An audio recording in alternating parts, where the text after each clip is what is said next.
At just 24 years of age, Greg Berry was elected as a city councilor, and he quickly noticed a major problem. Government organizations at all levels were really struggling to get fair value for their surplus items. And because he was determined to find a solution, Greg leveraged his IT expertise and his business building experience to create Municibid, which is a platform that subsequently revolutionized government auctions. And unknown to Greg, in doing this, he also solved a problem that my dad used to have when I was young. Today, I'm thrilled to be joined by Greg on the show and get him to talk about his journey from young, inexperienced local councilor to founder and CEO of Municibid, and how his desire to help local government get fair value for their surplus items, plus his expertise in IT and entrepreneurship, helped him create an online platform that has truly revolutionized how government auctions work in the United States. Now, after nearly 2 decades of existence, Municibid still has nearly unlimited potential for growth. And in the episode, Greg shares his wealth of knowledge about identifying opportunities, solving problems, and how you go about building a successful and highly scalable business from scratch.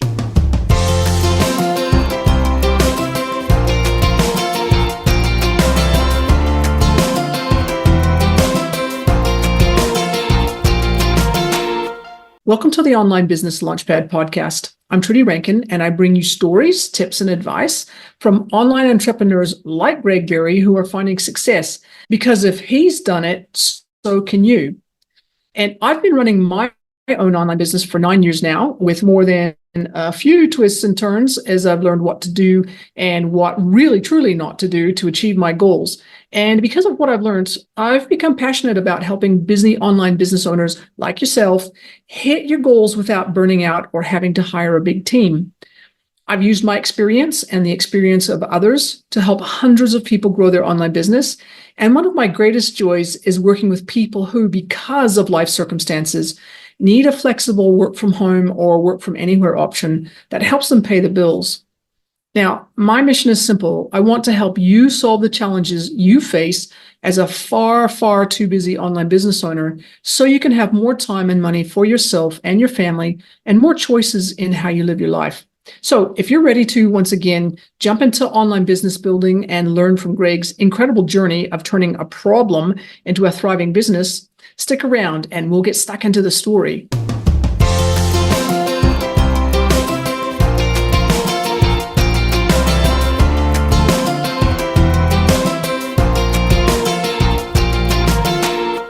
Welcome to the Online Business Launchpad podcast.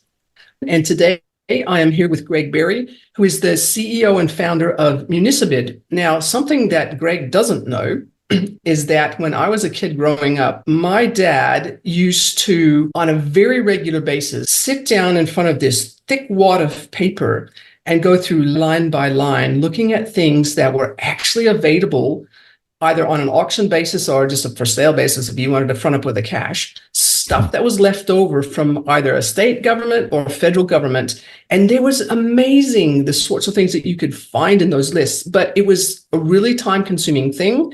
And a lot of times the lists were out of date. By the time you found them, the stuff was already gone.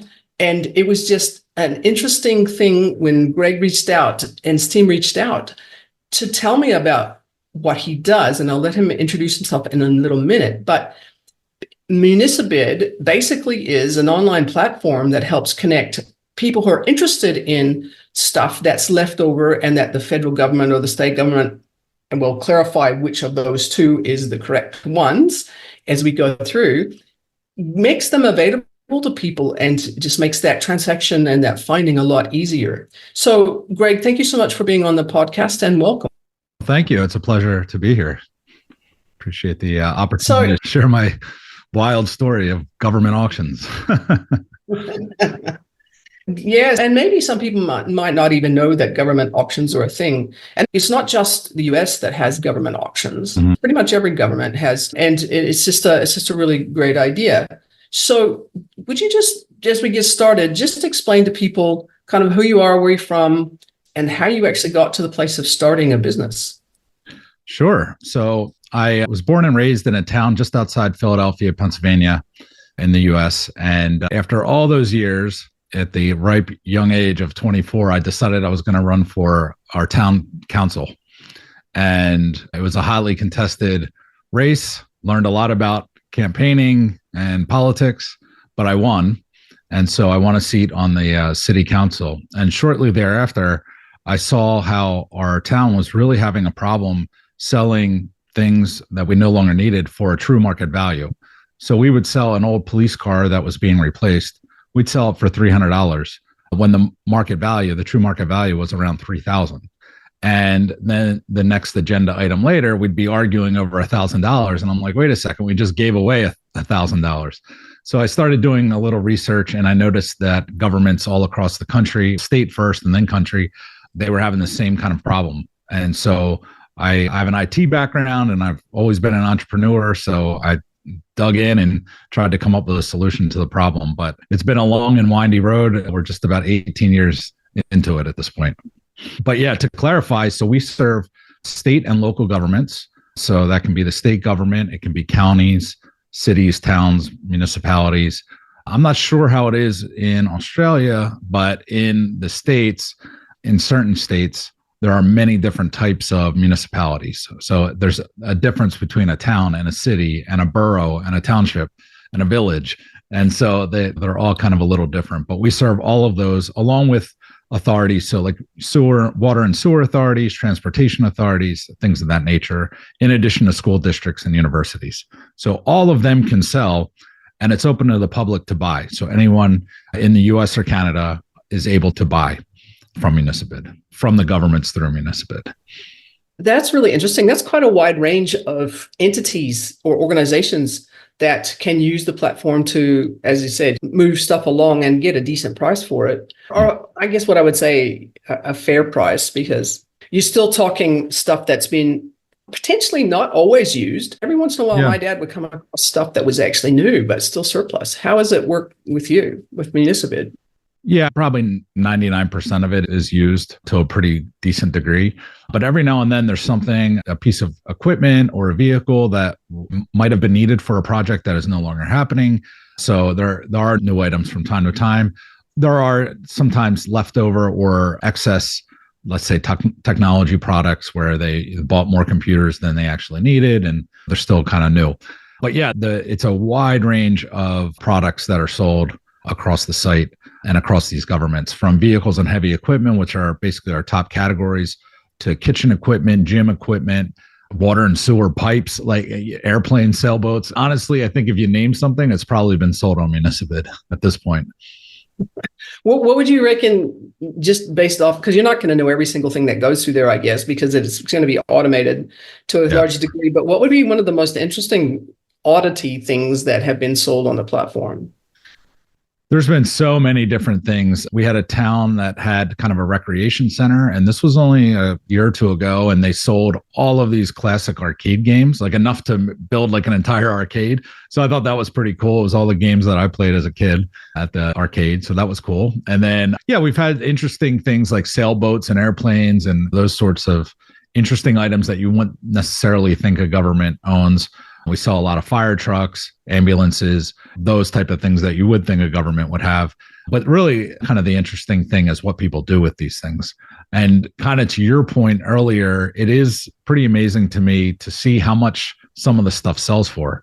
It's hard to believe that people are out there that are willing to spend the money they spend on some of these items. A lot of the items are either reused in different applications, or they're used for parts, or they're upcycled and used for a completely different manner or converted. For example, we had a many actually at this point. Someone bought an ambulance and converted it into this whole tailgate operations center. So he takes it to football games, and he pulls out the gurney or the stretcher, and that's where the grill sits. So it's kind of cool that it all pulls out in one thing. And so it's really cool renovation that he did with it. And then we have people buying school buses and ambulances that convert them into RVs. So there's really tons of different use cases for the things that people buy.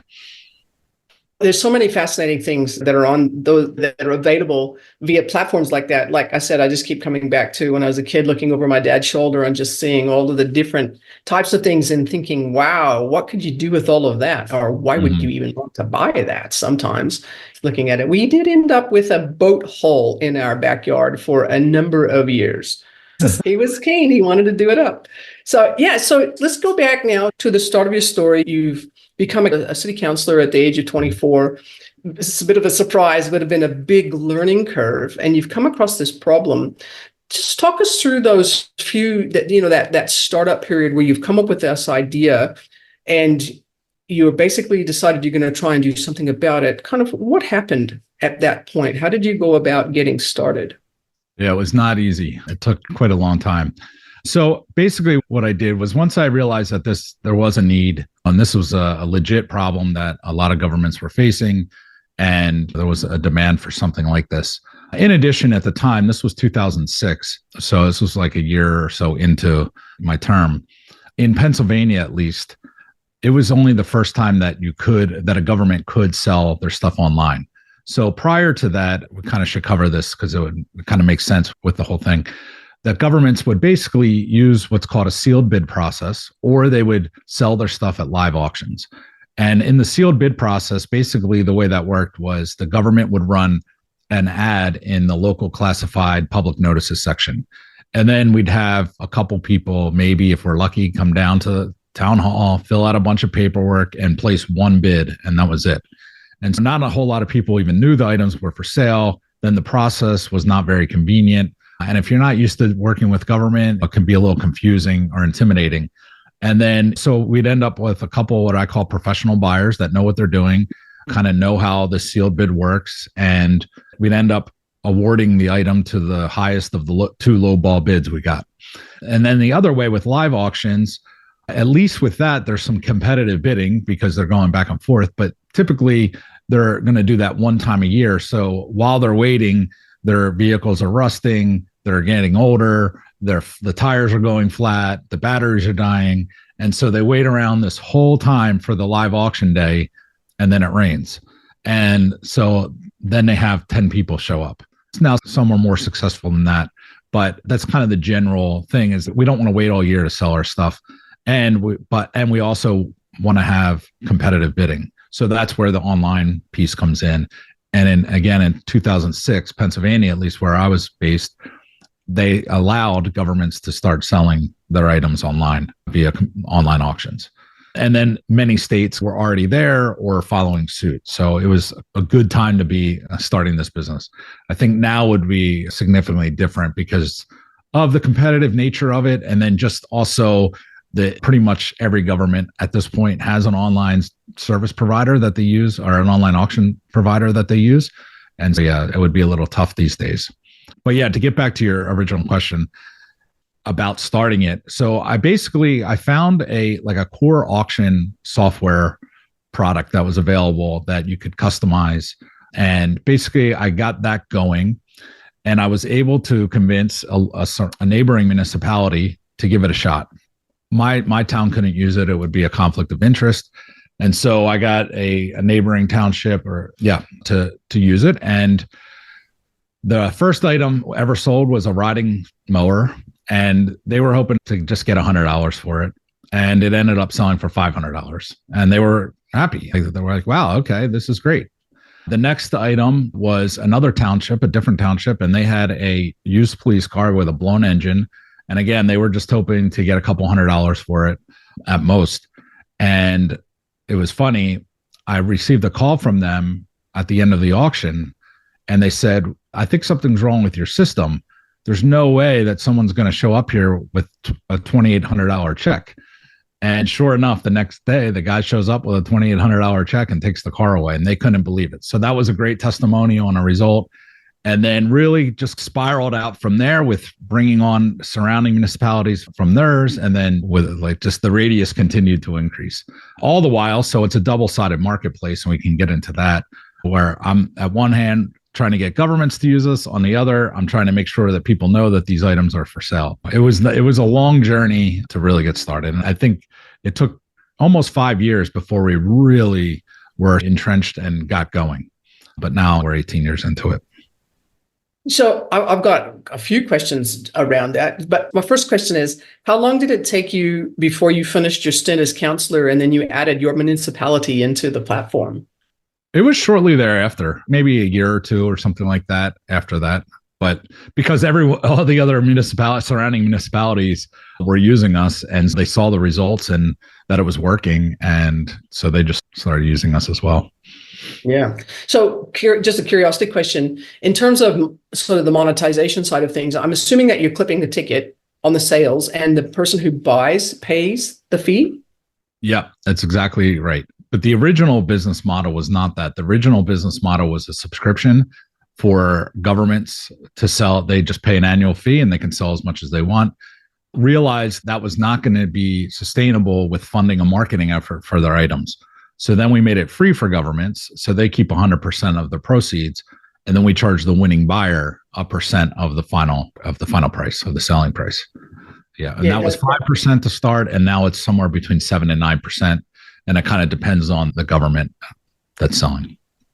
That makes a lot of sense because, yeah, obviously the person who's bringing the money is the one who can pay the fee, which is really important. As you said, you had a background in IT and you had this, you were able to find an auction engine that you were able to, I guess, essentially white label. Did you do all that work yourself on it or did you have somebody help you? I did half of the work of the kind of development, but then I had another developer that I outsourced. So it was literally just me for the first 5 years. And then a part-time developer or a contracted developer. This is good. I spend my nights and weekends going around the areas of where the municipality was, basically in the municipality and surrounding areas, to every Home Depot or Lowe's or store of any, there's like these different tractor stores. And I would post like literally one of those flyers with the rip-off tags at the bottom. And I would run like local ads and what they call penny pinchers, probably something like your dad was reading. And yeah, so it was very much kind of on the ground hustling to get the word out about these items in any which way I could, in addition to them being available online and kind of Google search available. And then the one nice thing that was very helpful is that the government still were required to run that legal ad. And so in the legal ad, they basically say, go to municibid.com for more information and to place your bid. And so that was like a nice little advertisement as well. But honestly, it really didn't drive a whole lot of traffic.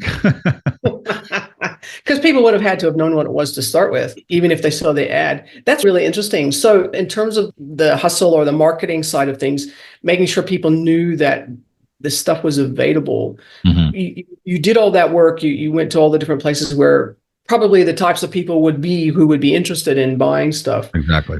How did it, over time, and as the word spread that Municibid was available, how did you move past the local areas that you could reach yourself and to a much wider field? Yeah, it took a long time to get to that. So basically, the short answer to that is municipal conferences and trade shows. And so in Pennsylvania, we had done one of their main trade shows pretty early on, I think since 2007 or 8. And that really worked for us. And we were really the only provider there. And we had great testimonials and results from their neighboring municipalities across the state. And then we basically took those results and went to Massachusetts and I think actually there was a town that sort of organically found us and came on board. And so I think that was the reason why we went to Massachusetts next. And that was great for us, kind of followed the same sort of model up there. By this point, though, it was 2009, 8, 9. But at the trade show there, I met someone who worked for the city of Boston, and I was able to convince the city. I went up there, made a presentation to do a pilot program for online auctions using our services. And so they did the pilot and they signed a contract. So that was very helpful for us to get started because, oh, wow, the city of Boston's using that.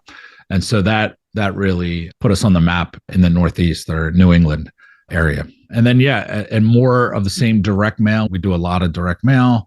And now we have a whole program of multifaceted marketing program that we have that's quite complicated. But so Sometimes I wish we could just go back to the simple days, but it's not sustainable or scalable really at this point. Yeah. At this point, we're working with over 6,000 agencies, hundreds of thousands of buyers. So it's a much different scenario than it was back then.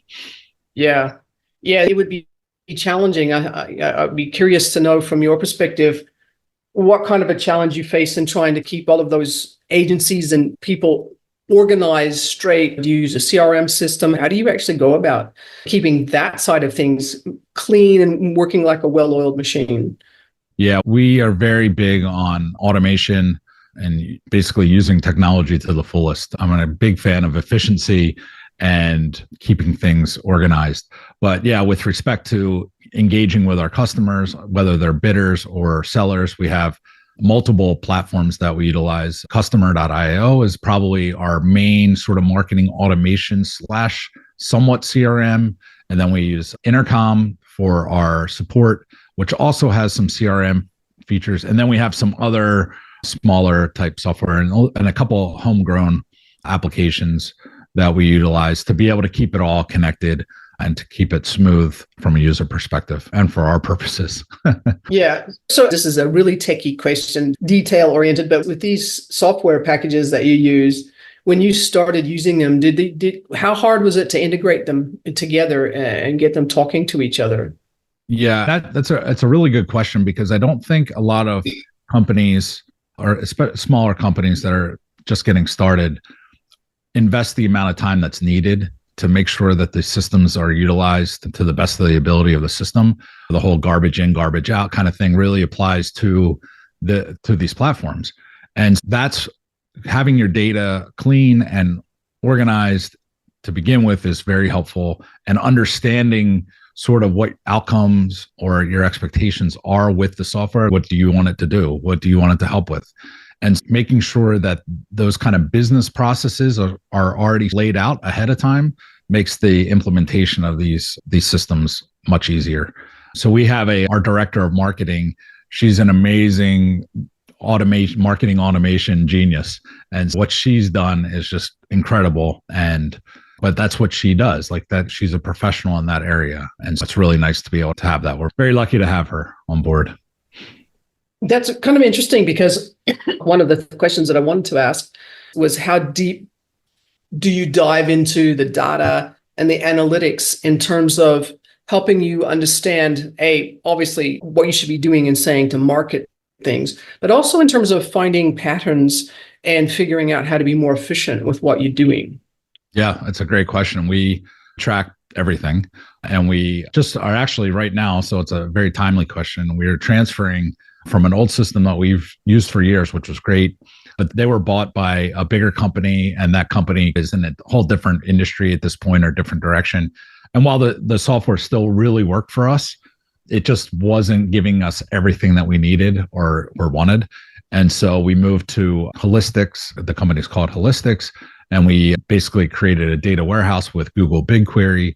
So that platform's all in place, but kind of on the reporting and the metric side, yes, we utilize it quite a bit to be able to help our customers understand where they are with their auction sales and that sort of thing, but then also find opportunities. For example, showing one government that is a prospect still, and they're not using us yet, this is the average auction sales per year by municipality that is the same size as yours.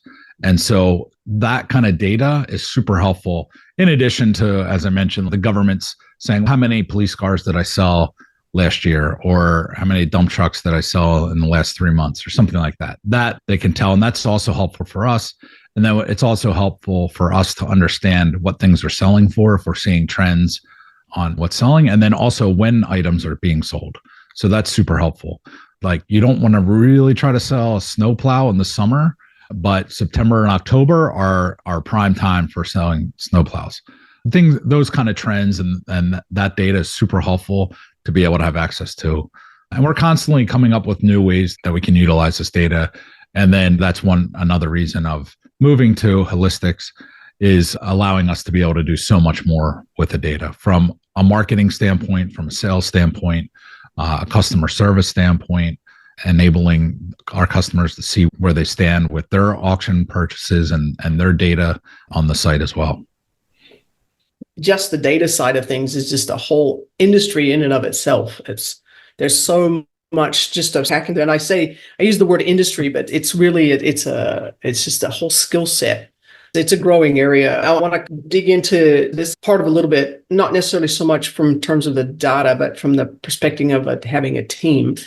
So when you were growing your business, you started out, you were doing some of the work. You had somebody else that you contracted in to do some of the work in terms of the development side of things.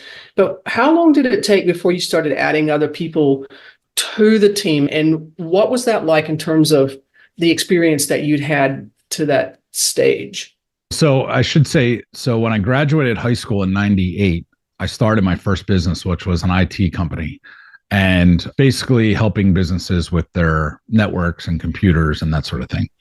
And it was good timing because it was right before Y2K and there was a lot of demand. And I was fortunate in high school and at a very young age to be able to obtain some pretty sought after industry certifications that allowed me to kind of do this. I still went to college, but I decided to go to a local college so I can build my business.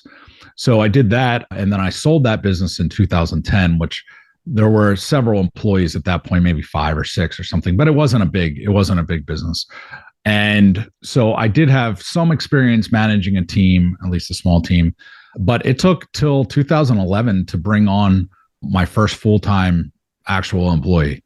I've had several part-time employees or contractors over the years to do various different tasks, but to bring on a full-time person was, about five years into it.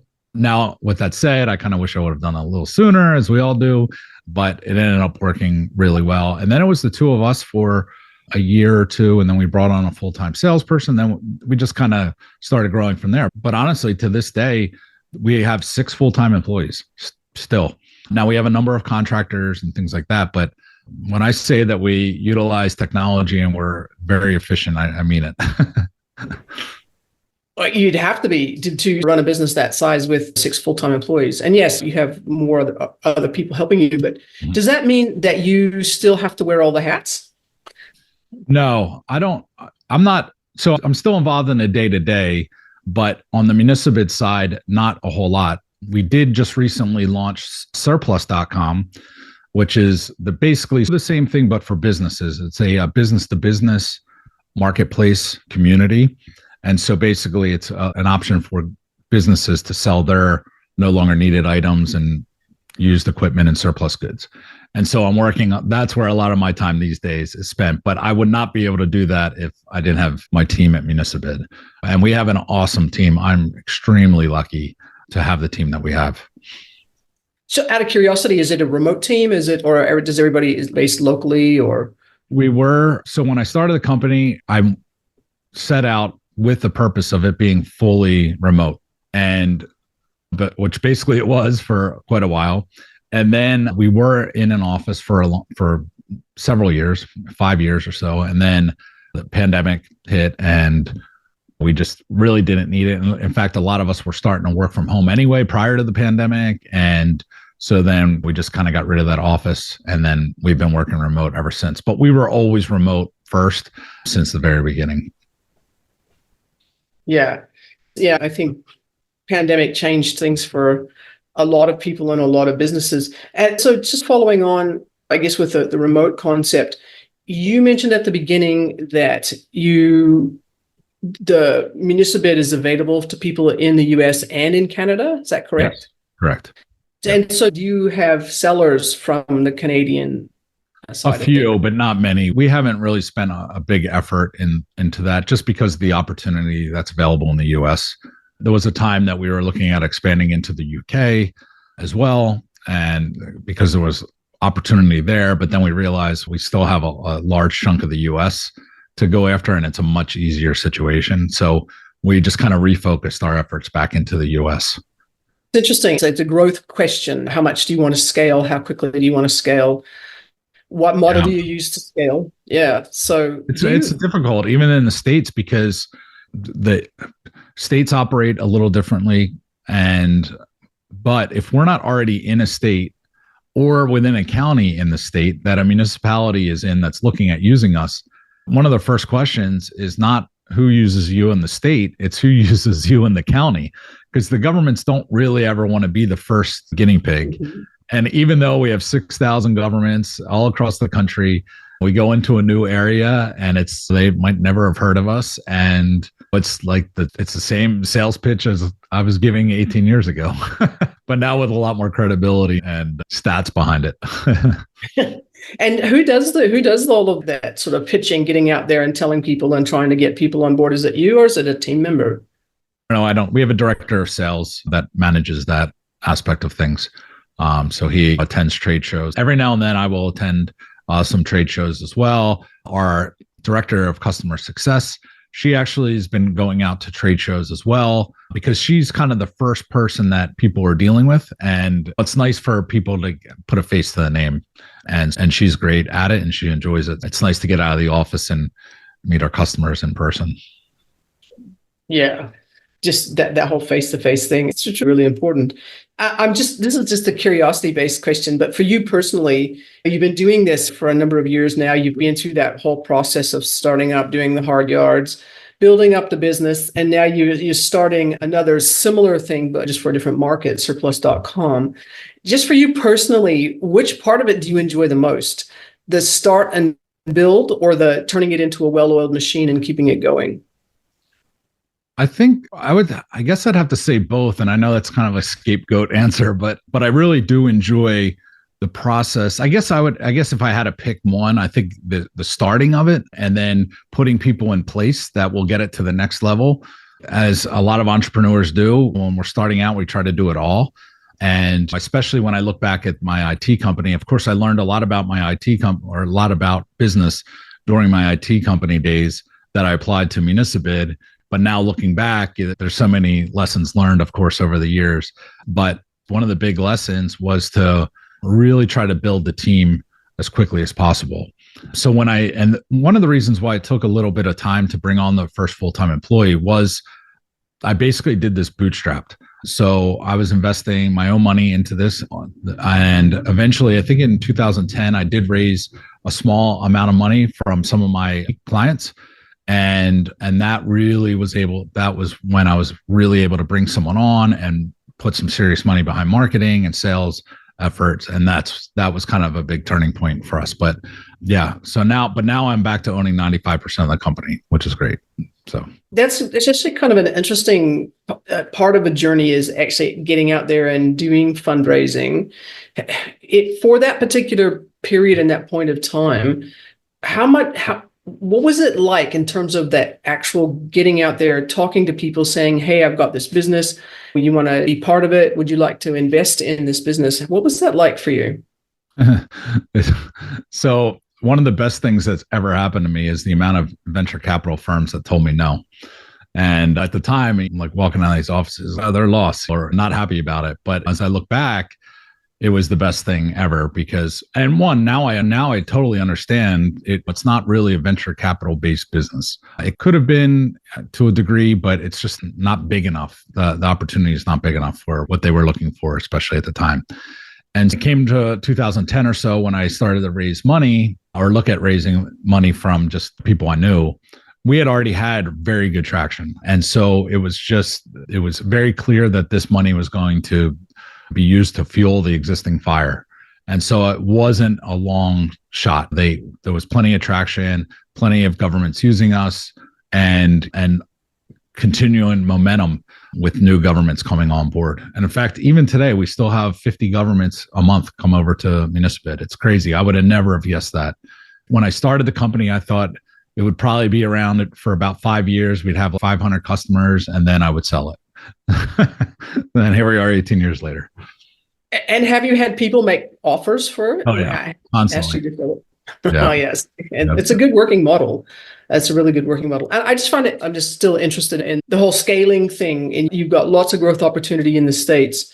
Have you ever thought about, in terms of scaling to other countries more than you already have, basically using a licensing model or a franchising model, or basically put somebody else in charge of building it out in another country, but they end up giving you a cut of everything. Yeah.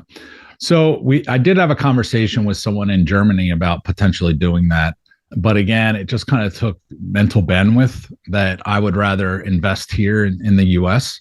Perhaps if we were maybe much bigger at the time, that it would have been a more serious conversation. But it was poor timing after that, because I think that was just after we kind of turned down the idea of expanding to the UK and then expanding more into Canada and refocusing our efforts in the States.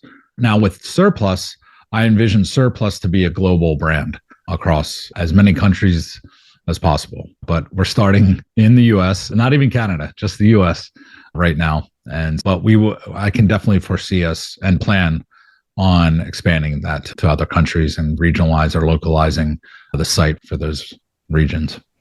Yeah, no, that makes a lot of sense. And I'm just thinking, because when you said surplus.com, there's a name rang a bit of a bell. I'm pretty sure your site's live, right? Surplus.com is live. Yep. I'm pretty sure I've seen it. Live. We just launched it. Just launched it. Okay. Yep. Yeah, no, because I was talking to somebody who's into the whole getting containers of stuff from Amazon, returns and stuff like that, and then reselling and stuff. And they were talking about this website where you could jump on and you basically pick up bits and then resell and stuff. Yeah. So that's going to be interesting to see how that grows. I'll have to go back and have another look at it now. But it's just been really interesting listening to your story of taking an idea, seeing a problem, building something to solve that problem, and then kind of where that's taken you as you've gone through the years and building it up. If you think about yourself as a young entrepreneur where you're just getting started, you've been through that growth phase of having to learn how to be a counselor and how to serve the area that you live. You start this business. And if somebody was in a similar situation to you, what would be the best piece of advice that you could give somebody who's just getting started and they still have a ton to learn about being an entrepreneur? I would say they're in a great position, because honestly, a lot of what I did was based off things I didn't even know. And if I knew, it's kind of one of those things, if I knew now what I did then, or if I knew what I knew now then, I wouldn't have done it. And that's the truth. And so it's a really big advantage to kind of go into something without knowing and figuring it out, because obviously you have that true hands-on learning. And then so a major advantage actually, but also with that on the flip side is to find really good mentors, find people that are very successful in your space and try to get time with them or try to bring them on as a mentor and just learn from them. I think one of the advantages, an easy life hack, is just to listen to older people, and the life experience that they have, business experience, is super helpful, especially then. And then you could take that advice and apply it to how you see the world. So it's not like you have to do exactly what they say to do, but synthesize it to your own liking, I guess. I think that's wise advice. That's really good advice. So, Greg, it's been really great having you on the show and just listening to your story. If people are interested in getting in touch with you or finding out more about what you've been talking about, either with surplus.com or with I'll say it again, or with Municibid, getting that out of the mouth, where would they go? So they can go to municibid.com or surplus.com or at Municibid on all the socials, and then at Greg M. Berry on all the socials. Okay. All right. Thank you so much. I'll put those links in the show notes just so that people are able to go and have a look if they want and if they're interested. And once again, thank you so much. Thank you, Trudy. This has been really fun. Really appreciate it. If you're a longtime listener to the Online Business Launchpad podcast, you'll know that I often talk about Pat Flynn's SPI Pro community. Now, what you might not know is that I'm a founding member of that community. And every year I keep signing up because I get so much value out of it. For example, every month I meet with a mastermind group whose members are at the same spot on the entrepreneurial journey as I am. And we celebrate our wins and navigate challenges together. And if we want to chat in between meetings, we just easily jump into the space that's reserved just for our mastermind and just say whatever's on our mind. It's a really supportive space where we all keep growing in confidence and capabilities, knowing that someone or several someones have got our back. And that's not all the value I get from being part of the SPI Pro community. I have access to really relevant trainings that Pat has put together. Plus, I've connected with several amazing guests for my podcast, experts who shared invaluable insights with my audience. And the opportunities just keep coming. I've had the honor of being on Pat Flynn's own podcast and even teaching other SPI Pro members about some of the things that I'm expert in. And being a part of the SPI Pro community is like having my own special group of advisors that I can reach out to anytime I need them. Imagine having that network at your fingertips, where every connection inspires and every interaction teaches something new. That's what SPI Pro is all about for me. It's more than a community. It's a place where we as entrepreneurs come together to push the boundaries of what we can achieve. So are you ready to be part of something bigger? To learn, share, and grow alongside fellow business owners who are just as driven as you? Check it out for yourself and see for yourself the difference a truly collaborative community can make. And if you'd like to use my affiliate link to sign up, go to onlinebusinessliftoff.com/SPI-pro. If you do, I'll receive a small commission at no extra cost to you, for which I thank you. And once you're in the community, say hello, and I'll be delighted to show you around. So join me in the SPI Pro community, and let's reach new heights together. Once again, that's onlinebusinessliftoff.com/SPI-pro. And we'll see you there. So thanks again for tuning into the Online Business Launchpad podcast. I hope you found Greg Berry's story as inspiring and interesting as I did. I really found it really fascinating. And I seriously wanted to jump straight off the call when we finished talking and go hunting for really amazing deals and bargains on the Municibid website. Now, if you enjoyed this episode, please take a moment to leave an honest review and subscribe to the podcast. Your feedback will help other people know if this podcast is right for them. And it also helps keep me motivated to bring you more valuable content. So thanks again for listening. And I can't wait to share more stories, tips, and advice with you next time. And until then, keep looking for the big problems you can solve, just like Greg Berry did with Municibid. And we'll see you next time.